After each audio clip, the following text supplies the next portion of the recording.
Hello student. So in our previous class we had studied about the first law of motion. Now let's start our second law of motion proposed by the Newton. So what is this? In our first law of motion we had concluded that why there is first law of motion. Okay, why there is any body, why it resists to change its state of motion. In our second law of motion, it is basically how much and what quantity of force required to change the law of motion we'll study here. So what is the basic or what answer we are going to get here? How much force we require to change. Okay, in the first law we had studied why and what. Here we will study the how much. Actually what happened, let's see. If I have given a task to you that you have to shift a 50 kg block and second 5 kg block. Okay, it is your A, it is your B. So obviously you need the more force here, isn't it? And in same way, in comparison to A, you need less force.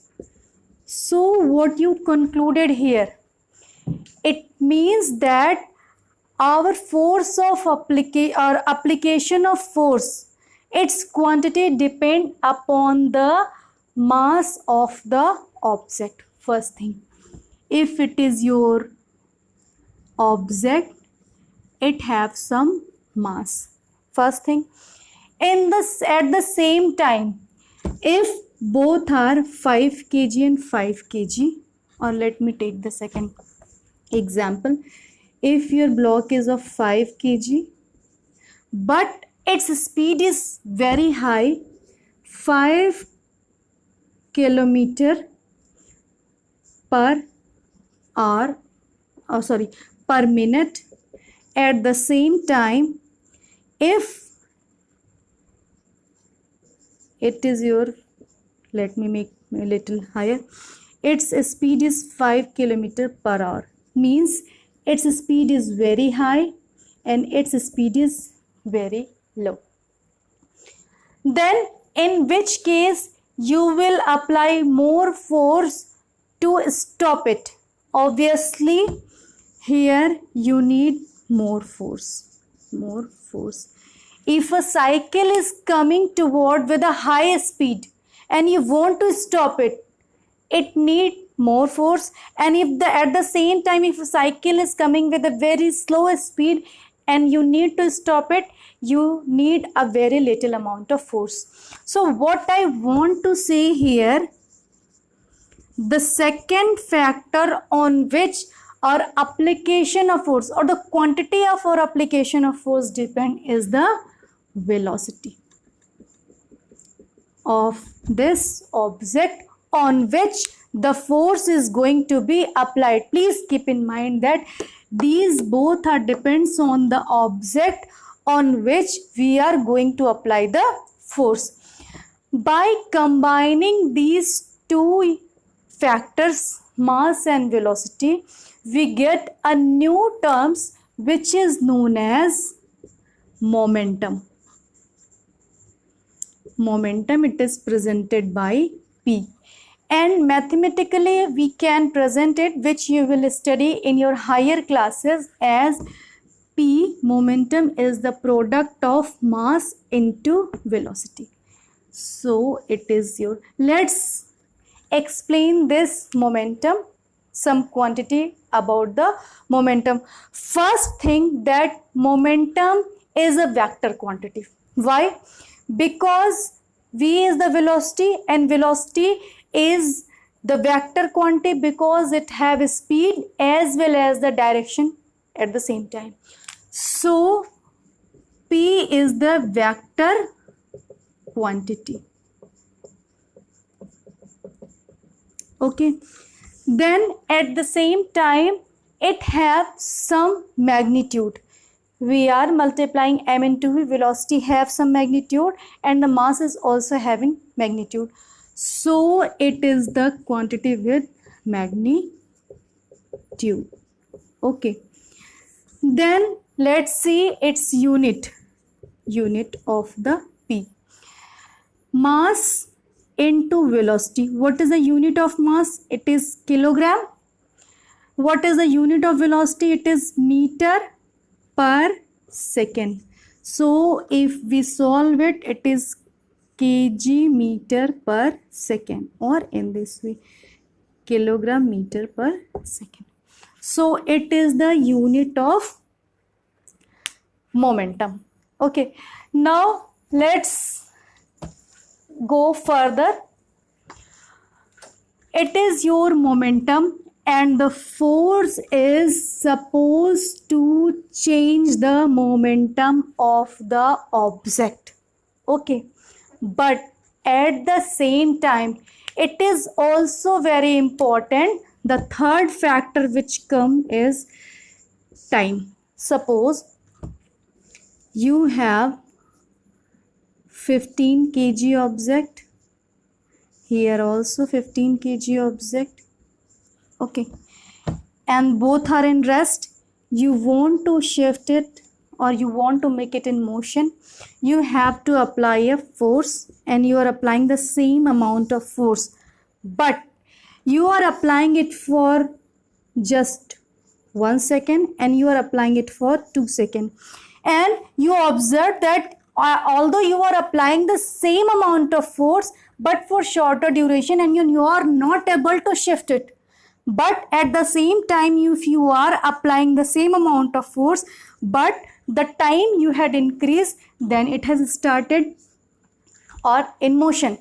So what does it show? We need a particular time. So it is a third factor, time, on which our effect of force depends. So what we can conclude, that the force which is necessary to change the momentum of the object depends upon the rate of change of momentum. Okay, means it depends upon the time. As I have told, if you are applying it for the more time, you need less force. So let's see this.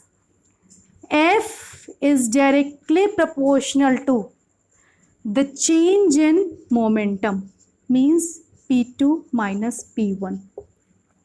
If you apply more force, or if you want to change more momentum, then you have to apply more force. At the same time, if you want to apply the force or effect of force more, then you have to apply it for more time. Means what I want to say, if the amount of force is same, then you need it, if you want to see its effect, you need it for more time. So you can just see it is like this. Now we can include in this form P2 minus P1 by T. What we had concluded, that this force depend upon the rate of change of the momentum. If you want to change the momentum, then its rate also depends upon the force. Okay, so it was the second law of motion. What is the second law of motion? Second law of motion says that force depends upon the, or force is proportional to the change in rate of change of momentum of the object. Let's do its mathematical presentation. Suppose it is an object of mass m, its velocity is u, and you had applied a force F after some time for the time t, and after this time t, this mass m gain the velocity v. Okay, then what is the change in momentum? M v minus m u. Okay, then what is the rate of change of momentum? It is m v minus m u by t. I should say yes. Okay, and as I had told you, it is directly proportional. So F is directly proportional to mv minus mu by t. Okay, now let's solve it.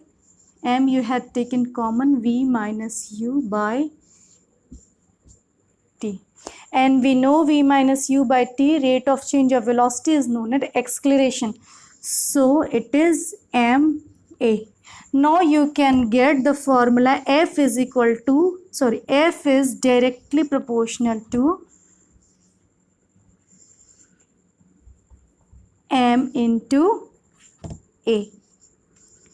So to make it in formula, we can present F is equal to k into m into a.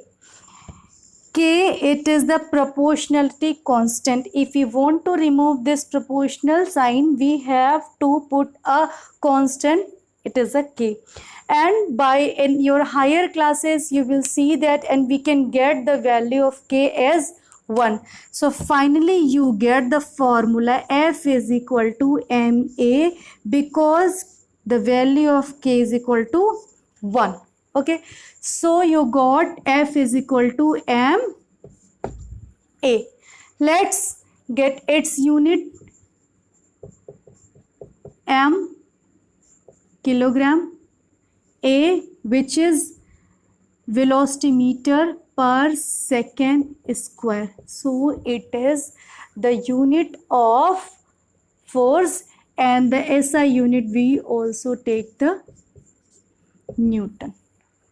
It is a vector quantity. Why it is vector? You can see there is acceleration. Acceleration is vector quantity because it is a rate of change of velocity. Velocity is the vector quantity, as it includes the speed as well as direction. So from the initiative, which is the speed, which is the velocity, we get that force is also the vector.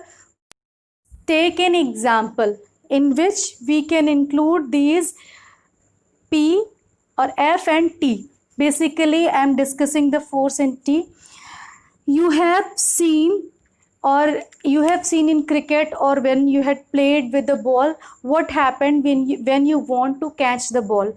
When the ball is coming to you, you hold the ball and at the same time you move backward. Why is it so?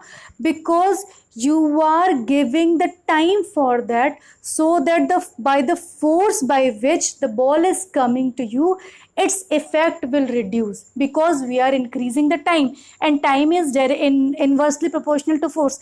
If we are increasing the time, the effect of force reduced. Okay, so, and if you want, suppose if you want to catch the ball without changing the time, okay, means if you don't want to move, then your hand may get hurt. Let's see why. Suppose it is the ball coming with velocity v, and you are holding the ball. Okay, you are holding the ball, and when you hold it, you have two situations. You are slowly moving backward and giving time t, so that this ball which has the velocity v will come to rest in the time t.